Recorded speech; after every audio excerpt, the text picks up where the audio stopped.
Which movies did I rate 10 out of 10? Just a recap, I saw 200 movies in 2024, 176 in theaters, the rest streaming. I rated all the movies 1 through 10, and according to my handy dandy spreadsheet, 17 received 10 out of 10. So why did they get a 10? Keep in mind, this is my own personal rating system. Like, this is what I saw and how I felt about it. So you're free to agree or disagree. These are movies I felt were pretty close to perfection. Great cinematic achievement overall, like hit all four corners, if you will. And a lot of these movies gave me something I didn't know I needed at the time. I mean, to sum it up, I thought these were just damn good. Like, rating it anything less than a 10 just seemed wrong. Without further ado, an honorable mention goes to The Zone of Interest. Honorable mention because this is a 2023 film, but it got a wide release in 2024, so it counts. Dune Part 2, in my opinion, is the standard setter of 2024. I don't care. Overall, it's just great work. It's cinema. This one will probably be the most controversial, but I loved this. Civil War, directed by Alex Garland, basically a dystopian. The United States is in a civil war, and it's from the perspective of journalists, which I thought was kind of brave on his part, considering people don't trust journalists anymore right now. So, but no, I love Kirsten Dunst in this. Kaylee Spaney is on the come up, and no, I thought this movie was just great. I am not surprised that Zendaya is on the short list for Best Actress for this movie. I don't think she'll get the nod. I don't think she's quite top 5, but I'm not surprised she's on the short list. And I'm definitely not surprised by the Golden Globe nod. The standouts for me for this film, it's the editing and the score.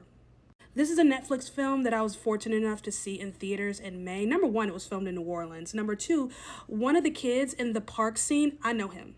The diner that they go to in this movie, I can walk there from my house. I probably shouldn't, but I can. This was just good. It was just good. It was so good. I love Glenn Powell.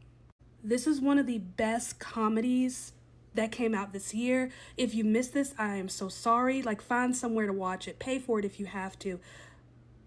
I'm still convinced, after everything I've seen, this is the best movie of the year. I'm like, I haven't changed my mind. This not getting the recognition it deserves in this award season is really pissing me off.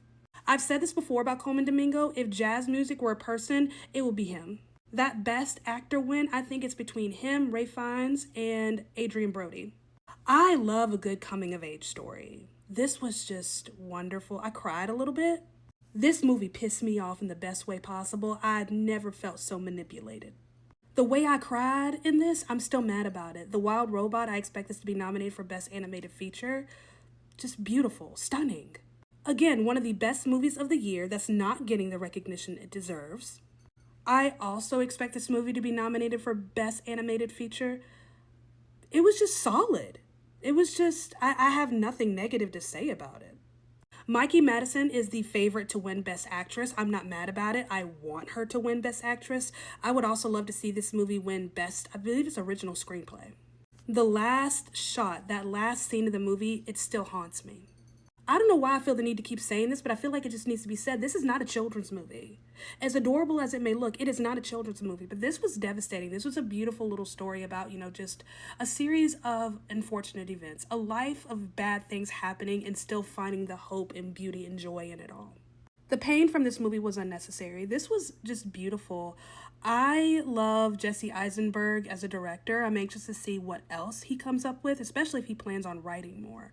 Kieran Culkin is just, his chaotic energy in general,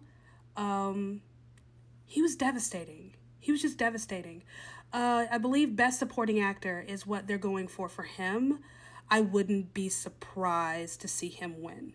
Come at me, I don't care. This is the best thing to come out of Disney in a very long time. This is about a young lady who has cerebral palsy. It's a good little coming-of-age story. And her desire and desperation to communicate. The scene where she talks to her father for the first time.